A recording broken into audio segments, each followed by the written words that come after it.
Los mandamientos habían sido diseñados ya. Esa pauta legal, ética, moral, literaria, que no solamente echó raíces en la creencia de Israel, sino también en otras religiones y en otros cultos hermanos.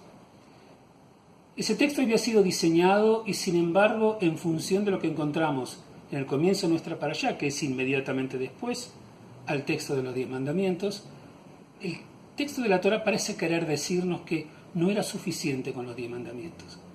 Si nosotros nos ponemos a reflexionar un poquito sobre esos mandamientos, muchos de ellos harto conocidos en la cultura general y universal de este nuestro mundo, encontramos que muchas afirmaciones son generalidades, son afirmaciones con un nivel altísimo de moral, con una exigencia humana de un corazón sencillo y abierto, extraordinario para que el hombre lo pueda cumplir y respetar, pero sin embargo son afirmaciones generales. El texto dice: yo soy Adonai, soy tu Dios, el que te sacó de la tierra de Egipto. No tendrás otros dioses delante de mí, ni en el cielo, ni en la tierra, ni en el agua, debajo de la tierra. Yo soy el único Dios. Ahora, el texto hace una afirmación general. Solo se puede creer en Dios. Pero para llevar adelante esta práctica hace falta legislación más específica, porque muchos de los hebreos en aquellos tiempos vivían en sociedades que sí eran polígamas, y la influencia de otros dioses estaba presente. ¿Cómo hacerlo? ¿Cómo guiar a un pueblo que hasta hace poco tiempo eran esclavos y prácticamente habían estado desprovistos de la presencia de Dios y de la creencia en un solo Dios? ¿Cómo hacerlo? No aparecen los 10 mandamientos. Se habla en general del Shabbat, que vas a descansar en el Shabbat, y tu siervo, y tu sierva, y tu esclavo, y los animales que están contigo. Pero ¿de qué manera se pone en práctica el Shabbat? ¿Cómo se hace? El texto dice: honra a tu padre y a tu madre para que tengas una larga vida.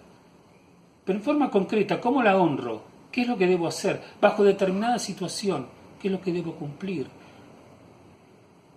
No sentirás envidia por las propiedades que tiene tu prójimo. ¿Cuáles? ¿Qué hago cuando lo siento? ¿Con qué características? No mentirás. Pero ¿cuándo es una mentira absoluta? ¿Cuándo es una mentira pecadora? ¿Cuándo es un desliz?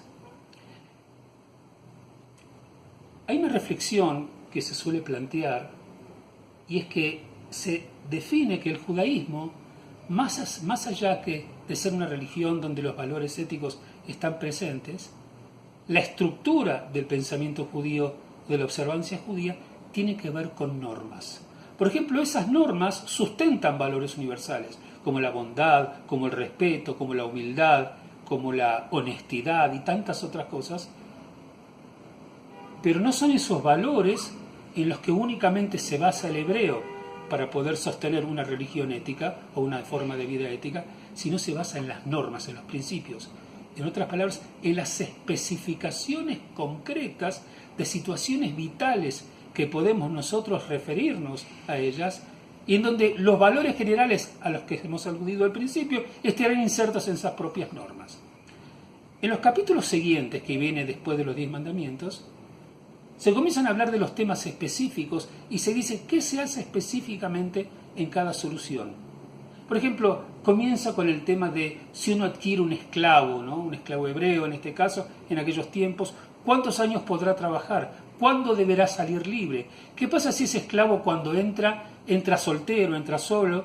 Si su jefe, si su patrón le puede dar una mujer para formar una familia, o si él entra con su esposa, ¿y cuál puede ser el motivo por el cual está entrando? Y cuando ese esclavo sale en libertad, ¿sale solo, sale con algo, sale sin nada, en forma específica? O de pronto en otra parte del texto donde se especifica que uno tiene que ser cuidadoso cuando tiene que juzgar, y si le toca juzgar a alguien que no está en un buen vínculo con él, tiene que ser cuidadoso para que no sea tendenciosa su decisión. ¿Qué pasa cuando un hombre se pelea con otro hombre y tiene su esposa embarazada al lado y la lastima? ¿Tiene que pagar, no tiene que pagar? ¿Tiene cargo, no tiene cargo? ¿Es cargo moral, es cargo ético, es cargo económico el que tiene que pagar? ¿Qué pasa con la tierra cuando tiene que descansar o no tiene que descansar? Y tantísimas otras cosas que tienen que ver con lo comercial, con lo económico. ¿Qué pasa cuando una persona cava un pozo y se olvidó de taparlo y el buey de otra persona, de su vecino o de otra persona, se cae allá, ¿quién paga? ¿Quién es responsable? ¿El dueño del buey que no fue cuidadoso con ese accidente en el terreno? ¿O aquel que no tapó el agujero que había hecho para evitar que el otro se caiga y se lastime? Simplemente leer los textos, o sea, básicamente esta especificación concreta o concretización de las situaciones en las cuales había que emitir juicios sobre las personas, ocupa un espacio de gran importancia. ¿Por qué? Porque muchas veces, cuando la afirmación del valor de aquello que se espera que vos cumplas queda en su estatus de valor y es simplemente un sentimiento o un voto de confianza que la persona lo va a cumplir y no hay especificación, solamente aquellas personas que tienen vocación de lo ético van a empezar a aplicar esos valores a situaciones cotidianas. En la tradición de Israel, en la parashá de nuestra semana, se dice: no dejemos abierto ese blanco. Demos todas las especificaciones que se nos puedan ocurrir para que la persona sepa cómo actuar en cada situación. Y cuando la ley es un poco más estricta, o quizás no tanto más estricta como más específica, las posibilidades de error son menos.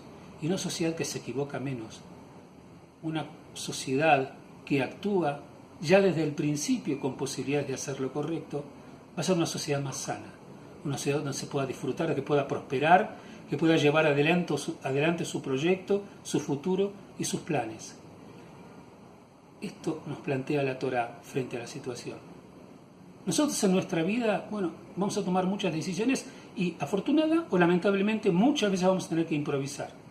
Cuando improvisamos, el margen del error es un poco más grande.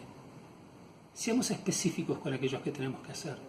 Tratemos siempre de tener claro a dónde queremos llegar, qué es lo que estamos dispuestos a aceptar, qué errores estamos nosotros dispuestos a perdonarnos a nosotros mismos y a los demás, y cuáles no.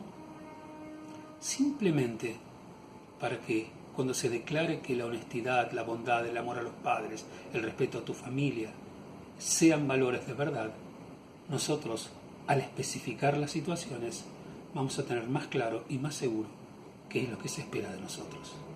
Shabbat Shalom para todos.